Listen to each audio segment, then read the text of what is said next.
bidang apa. Makanya ada komisi-komisi gitu kan. Ya. Nah kira-kira kita mau di mana gitu. Ketika saya ingin konsentrasi di pendidikan, saya ingin konsentrasi di sosial, saya ingin konsentrasi di ya udah berarti kita duduk di komisi 5 misalkan. Ngopi di Parmusi, persembahan Parmusi Jawa Barat. Assalamualaikum warahmatullahi wabarakatuh. Sahabat Madania, kembali bersama saya Enjang Muhaimin dalam program Ngopi di Parmusi. Kali ini kita kehadiran tamu istimewa dari Gedung Parlemen, Bapak Haji Arif Hamid Rahman. Assalamualaikum Pak Arif. Waalaikumsalam warahmatullahi wabarakatuh. Gimana kabarnya belakangan ini?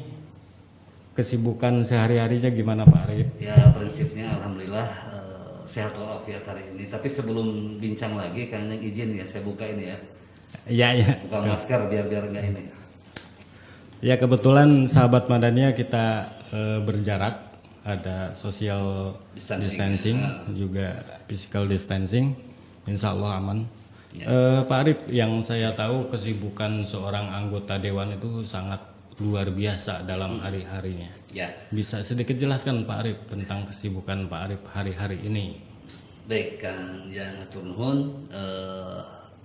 izin saya ingin menyapa dulu sahabat Madania, boleh ya? Silakan Pak. Baik, untuk para sahabat Madania, Assalamualaikum warahmatullahi wabarakatuh. Wasta Haji Arif Hamid Rahman, anggota DPRD Provinsi Jawa Barat, Komisi 1 dari fraksi Gerindra. Ya, mudah-mudahan para sahabat Madania dalam keadaan sehat walafiat, jaga kesehatan, bicarakan bahagia. Gitu kan ya, gimana ya. Ya terima kasih Pak Arif. Saya enaknya panggil Pak Arif atau Pak Dewan atau bebas lah, bebas akang badan lagi bebas lah. Ya, gonta-ganti aja lah. Pak Arif, anggota Dewan itu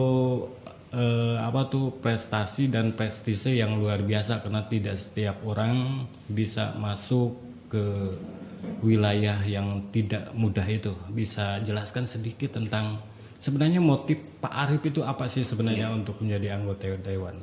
Oke, yang pertama mungkin ini ada dua pertanyaan. Yang pertama, bagaimana sih caranya bisa masuk di parlemen gitu kan? Yang pertama kita harus punya integritas dulu. Integritas kita, diri kita sendiri, penguatan diri kita sendiri. Bisa atau tidak, mampu atau tidak. Itu nanti akan kita perlihatkan di perjalanan kita menuju parlemen. Itu yang pertama.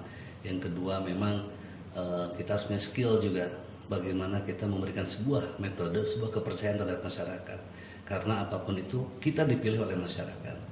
Tentu dengan komitmen tersendiri bahwa apa yang akan kita lakukan setelah kita ada di posisi parlemen. Untuk kepentingan masyarakat. Untuk kepentingan masyarakat tentunya itu. Nah, terus tadi yang kedua, pertanyaan kedua masalah apa sih keinginan saya gitu kan? Motivasi untuk jadi legislatif. Sejarahnya panjang sebetulnya Kang dari awal tuh. Jadi saya punya keluarga yang alhamdulillah bagus gitu ya, lingkungannya bagus. Cuman kebetulan kita mencoba untuk membantu masyarakat yang lebih dekat. Nah, terpikirlah oleh keluarga bagaimana kita supaya bisa membantu yang lebih luas lagi. Nah, karena tetap kita punya prinsip bahwa sehebat-hebatnya, sebagus-bagusnya manusia adalah manusia yang bermanfaat bagi orang banyak. Di sini mulai saya melihat bahwa ada kesempatan ketika ada di posisi kita di legislatif, di parlemen. Ini yang memang menjadikan acuan bagi saya. Akhirnya punyalah angan-angan, kalau seandainya saya ada di posisi itu, niscaya saya akan bisa lebih buat baik, lebih banyak lagi, lebih luas lagi. Ya mungkin yang tadinya hanya di lingkungan keluarga, lingkungan masyarakat tetangga gitu kan. Nah sekarang ada istilah dapil misalkan. Nah, dulu lebih strategis ya. Lebih strategis. Ya. Nah ini yang akhirnya saya coba. 2014 saya masuk di Kota Bandung.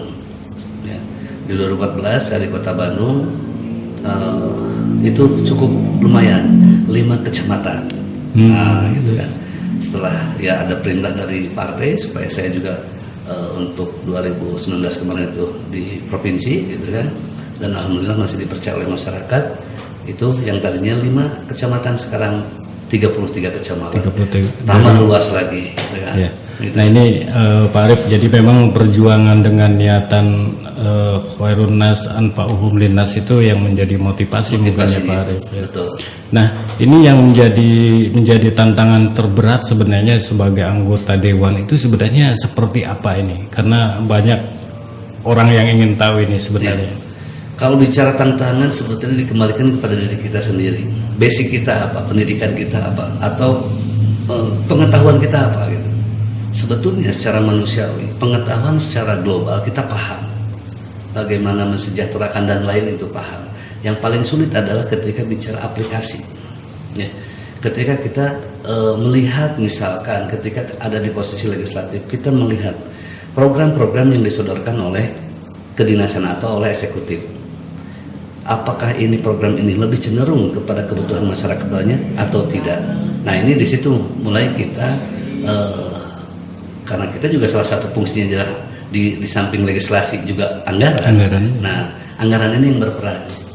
Kalau seandainya beberapa program yang tidak terlalu mementingkan terhadap masyarakat, tentu kita bisa menolaknya atau anggarannya kita kurangi. Kita lebih cenderung kepada hal yang memang apa sih yang banyak dibutuhkan oleh masyarakat. Artinya gini, kita di legislatif itu bukan berarti tangan kita sendiri langsung ke masyarakat gitu. Kalau misalkan memberi bantuan, bukan seperti itu juga. Ini yang harus dipahami oleh masyarakat. Ketika kita duduk di sana, kita tahu kebutuhan masyarakat itu apa.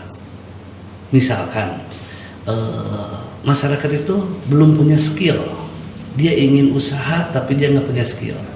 Nah artinya kita ciptakan program, kita bikin program pelatihan, di mana pelatihan ini bisa membekali masyarakat skill tentang usaha.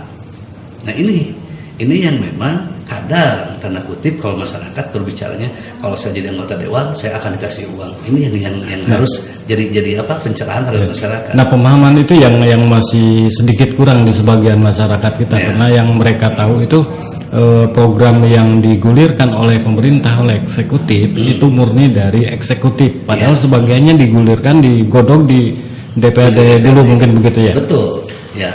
Jadi gini, terkadang eksekutif pun juga menerima sumbang saran dari legislatif. Contoh misalkan ketika ada program yang sudah masuk, tapi dewan punya inisiatif, ada program lagi nih yang belum dimasukkan, kita bisa mencoba kepada eksekutif, tolong masukkan program ini, karena program ini tentu akan dirasakan oleh masyarakat itu lebih menguntungkan. Itu bisa sebetulnya, walaupun secara ininya memang semua program itu diluncurkan dari eksekutif. Itu pun juga melihat dari RPJMD-nya, janji-janji wali kota itu tentu pasti, dan itu dilindungi oleh undang-undang. Janji gubernur ya mungkin sekarang ya. Janji gubernur. Gubernur, kepala daerah. Nah, kepala daerah tentu itu. Kita pun juga tidak bisa melarang, tentu karena kalaupun kita melarang, kita yang berbenturan dengan undang-undang. Ini kan masalah janji wali kota, janji gubernur, janji bupati itu kan juga dilindungi oleh undang-undang. Nah ini yang memang akhirnya kita juga harus paham gitu, bagaimana sih regulasinya. Nah itu. Jadi sebetulnya tantangan itu kepada pribadi kita sendiri. Kita mau main di bidang apa? Makanya ada komisi-komisi gitu kan. Nah kira-kira kita mau di mana gitu. Ketika saya ingin konsentrasi di pendidikan, saya ingin konsentrasi di sosial, saya ingin konsentrasi di ya udah berarti kita duduk di komisi 5 misalkan, kan gitu. Ini yang memang akhirnya ada yang petani. Ini bicara Jawa Barat luas. Ada yang basicnya petani nih, anggota dewan basicnya petani, anggota dewan basicnya pengusaha, anggota dewan basicnya ya seperti saya misalkan santri. Ini di mana nih, kan gitu. Nah disitulah nanti fraksi pun juga akan menyimpankan orang-orangnya. Oh ini bagusnya misalkan di sini, ini akan konsentrasi di sini, sehingga memang lebih di jalurnya gitu. Nah itu Pak Arief yang menentukan di komisi 1, 2, 3 dan sebagainya itu oleh fraksi atau memang bisa diajukan oleh anggota dewan terpilih itu? Nah ini awalnya dari fraksi. Fraksi memiliki tempat, memiliki wadah, karena fraksi itu rumah. Nah kita sebagai anak-anaknya di situ, kita bisa minta ke fraksi. Saya minta di komisi anak. Kenapa? Karena saya bidangnya ini. Atau kita tidak minta pun juga fraksi paham. Anggota ini memang basicnya adalah misalkan pertanian. Cocoknya kasih di komisi 2 deh. Ini memang basicnya pengusaha. oh yaudah deh kasih komisi 4 biar dia lebih Disesuaikan dengan latar belakang gitu ya, belakangnya. dan komitmen mungkin Betul. itu ya. Biar kita paham, walaupun kadang masyarakat itu nggak peduli mau komisi berapa juga, yang penting mah saya pengennya begini gitu kan. Dewan itu harus tahu semuanya. Ya kadang kita juga susah ya. Ketika kita konsentrasi, saya khususnya di bidang komisi 1 misalnya, kita konsentrasi ini. Tapi masyarakat kan tidak berhubungan dengan pertanyaan-pertanyaan ataupun masalah dengan komisi 1. Masyarakat lebih banyak permasalahan dengan komisi 5. Nah ini pun juga kita siasati. Bukan berarti ketidaktahuan saya selesai, enggak. Kami juga komunikasi dengan kawan-kawan yang ada di komisi 1. Bos, misalkan ini ada masalah masyarakat pengaduan gini, harusnya gimana? Itu pun juga bagian dari komunikasi. Ini sebetulnya Mengkomunikasikan ya. mengkomunikasikan. Gitu. Nah ini Pak Haji Arif nih, tadi berbicara tentang komisi-komisi. Nah kebetulan sahabat Madania, beliau ini ada di komisi 1 di bidang pemerintahan, hukum, dan informasi.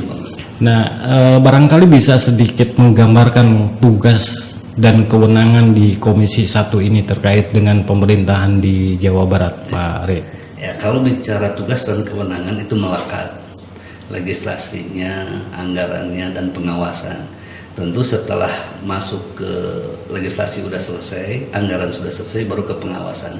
Tentu ini pun juga urusan pemerintahan, urusan keamanan, urusan informasi itu dalam pengawasan komisi 1 ya. Salah satu misalkan kita fokus diskon info. Nah diskon info inilah yang jadi mitra komisi 1. Nah, jadi yang akan mengawal ya. Mengawal itu diskon info itu adalah komisi 1. Artinya ada kesalahan ataupun bukan kesalahan, ada hal-hal yang di luar dari yang sudah disepakati, yang dianggarkan, itu tentu kita akan melihat prosesnya seperti apa. Ada proses kontrol ya. Ada proses kontrolnya. Jadi kita juga bukan tidak bisa juga. Oh, di dinas pendidikan bukan berarti kita juga tidak bisa. Kalau bahasa menegur gitu ya, atau misalkan kita mengkritik, bukan begitu juga. Cuman terkadang kita lebih baik itu bicarakan dengan komisinya, kawan-kawan kita di komisi misalkan. Dan ini supaya kita jangan gini, asumsi masyarakat akan berbeda. Ketika pemikiran kita mengkritik, ketika pemikiran kita mencoba untuk memasukkan pemikiran kita kepada SKPD, itu takutnya masyarakat berbeda lain. Nah makanya lebih baik sudah ini apa yang di komisi 5 mana kita komunikasi hingga bisa disampaikan dan ini bisa clear gitu. Jadi cara mengontrolnya memang kita lebih khusus, misalkan apa saja sih atau bidang mana atau SKPD mana gitu ya, dinas mana yang memang mitranya dengan komisi 1. Nah ini yang akhirnya kita bisa bisa paham, bisa jelas gitu. Oh ya ini kita kerja kita tuh ini, fokus kita tuh ini, kita mengawasi ini. Gitu. Nah ini saya ingin tanya Pak Arif, karena memang di bidang pemerintahan, hukum, dan informasi itu termasuk ranah yang sangat penting gitu kan, sangat strategis.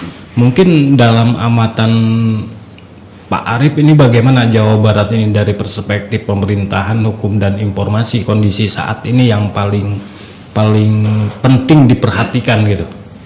Oke, mungkin kalau bicara masalah informasi, kita sudah diskusi dengan Diskominfo. Diskominfo sudah punya tim Cyber Army-nya gitu kan. Ini untuk menghantar atau memberhentikan berita-berita hoax. Karena sekarang itu yang paling rentan ya. Isu sara dimunculkan, isu-isu yang lain lah. Ini yang bisa meresahkan masyarakat. Sedangkan masyarakat itu tidak boleh menjadi resah dengan berita-berita itu. Nah, salah satu tujuan hadirnya pemerintah itu kan memberikan sebuah kenyamanan, memberikan sebuah pelayanan di mana masyarakat itu memang saya tinggal di Jawa Barat dalam kondisi aman, nyaman, tentram, itu sebetulnya. Nah ini terkait dengan informasi ini salah satu bagian dari ranah komisi 1 dan di Jawa Barat yang lagi jadi viral itu kan terkait yang di Kuningan itu, yang pertama tentang santri ya, santri, kemudian yang terkait dengan berita hoax masjid itu. Nah ini gimana sebagai anggota dewan ini? Ya saya prihatin lah ya, prihatin seseorang yang ingin mungkin bisa dikatakan terkenal bisa seseorang ini mengambil manfaat materi tapi dengan cara yang salah, dan itu fatal sekali lah. Apalagi bicaranya ini masjid yang digunakan. Ini yang menurut saya sangat prihatin, dan saya juga berharap pada pihak kepolisian itu untuk menindak tegas. Kenapa? Karena kalau ini sampai terulang, bayangkan kan, hanya satu orang ini, Jawa Barat bisa rusak. Jawa Barat bisa, maaf, kalau seandainya pimpinan-pimpinan umat Islam pada saat itu berteriak, kebayangkan, umat betul. Ini akan menyerang lagi bangunan-bangunan sarana prasarana ibadah mereka, yang mungkin saja mereka tidak tahu apa-apa, hanya segelintir orang ini. Hanya karena itu ya. Nah, ini saya berharap kepada kepolisian, meminta sekaligus kepada kepolisian, ini harus ditindak tegas, hati-hati, jangan bermain hukum masalah orang-orang seperti ini. Ingat, ini akan dikawal terus. Ini lingkungan masjidnya, lingkungan pesantrennya, lingkungan santri-santrinya, alumni-alumninya, ini akan mengawal. Ya? Itu mengawal terus. Kalau seandainya proses hukum tidak berjalan dengan baik, tanda kutip, ketidakadilan itu muncul, jangan berharap ini polisi juga akan merasa dinyamankan. Kenapa? Karena bakal ada tugas-tugas baru. Bagaimana kalau seandainya para kiainya, para ustadznya menyerukan, ya kan? Iya. Nah, ini berbahaya. Gitu. Nah, oke, sahabat Madania, karena beliau ini juga produk dari pesantren, ini sangat luar biasa pengalaman di dunia pesantrennya. Sekalian saja Pak Haji Arif bisa jelaskan tentang latar belakang pendidikan di sebelumnya, karena kita tahu kita bisa melihat beliau itu sebagai santri yang masuk pesantren itu. Gimana Pak? Ya. Santri masuk parlemen maksud saya ya. Ya, baik. Sebetulnya gini, santri masuk parlemen sudah banyak sebetulnya. Bukan saya saja, banyak santri-santri yang sudah masuk di parlemen. Cuman yang jadi catatan saya, santri masuk parlemen itu menjadikan bagian warna yang berbeda. Itu aja sebetulnya. Jadi bagaimana kita mengawali, bagaimana kita menjadi wakil umat-umat santri, ikut mewarnai mewarnai kesantrian kita itu ini, termasuk keinginan santri. Nah, memang hari ini saya salah satunya adalah anggota pansus masalah kepesantrenan, penyelenggara pesantren. Nah, saya pun juga terlibat di pansus ini, gitu kan, ingin mengawal juga bagaimana sih keberlangsungan pesantren, bagaimana sih pesantren ingin terlindungi secara aturan dan perundang-undangan. Nah, ya karena kan banyak Kang Jan gini, di Jawa Barat itu pesantren itu hampir rata-rata itu mandiri. Iya betul. Ya. Ada orang yang sudah ingin berjihad, dia mewakafkan tanahnya, dia mewakafkan bangunannya, dia bikin pesantren dengan sendirinya, kan gitu kan? Iya. Nah, walaupun kadang dalam bentuk perjuangan mereka terseok-seok. Nah, inilah yang mudah-mudahan dengan adanya peraturan diundang-undangkannya ini bisa mendapatkan bantuan yang lebih leluasa. Ya. Itu undang-undang atau perda, Pak Haji? Perda itu. Perda ya. Perda, ya. Ada rencana sana ya untuk mengayomi, untuk melindungi dan untuk meningkatkan mungkin ya. Betul. Makanya kita juga kita baru menyelusuri di beberapa wilayah Jawa Barat itu ke beberapa pesantren. Kita meminta apa sih yang diinginkan pesantren. Kita minta masukan. Dan bicara pesantren, kita tidak bicara masalah ormas, ya. Karena kita juga menyeluruh. Di situ ada ormas, ada Nahdiyin, Nahdlatul Ulama, ada Muhammadiyah, ada Persis, ada PU dan lain-lain. Itu semua pesantren ini kita kunjungi. Sehingga apa sih kebutuhan dari mereka ini? Oh, ternyata kebutuhannya, keinginannya seperti ini. Yang uniknya kan muncul itu dalam semua diskusi itu tetap kembalinya bukan masalah ya, kalau kita paham kalau urusan kurikulum itu sepakat ya. Kurikulum tidak boleh diganggu, betul. Pesantren itu kurikulum tidak mau diganggu, clear itu. Nah, akhirnya perda ini lebih menyentuh kepada persoalan kesejahteraan. Nah, ternyata di beberapa pesantren itu ada konten koperasi pesantren. Pondok pesantren, ya. Nah sekarang udah mati kan. Nah ini mereka ingin hidup lagi. Nah artinya ini pun juga bisa menjadikan sebuah catatan nanti di Perda ini supaya bisa masuk bahwa pesantren itu bisa menerima bantuan yang sifatnya koperasi. Terus ada juga yang muncul itu di pesantren itu dulu itu ada yang namanya rumah kesehatan, dan itu dikirim ininya tim medisnya, tenaga medisnya ada disiapkan. Jadi santri yang sakit itu tidak perlu keluar, santri itu ya sudah di situ karena di situ ada tim kesehatannya tersendiri. Nah, Pak Haji Arif, bisa sedikit simpulan lah tentang komitmen Bapak sebagai produk pesantren, santri masuk parlemen, komitmen untuk perjuangan di gedung wakil rakyat, sedikit silakan. Ya. Dasarnya saya itu yang namanya manusia itu pelupa, itu dasarnya dulu. Nah, bagaimana supaya saya menjaga, mengawal kelupaan ini?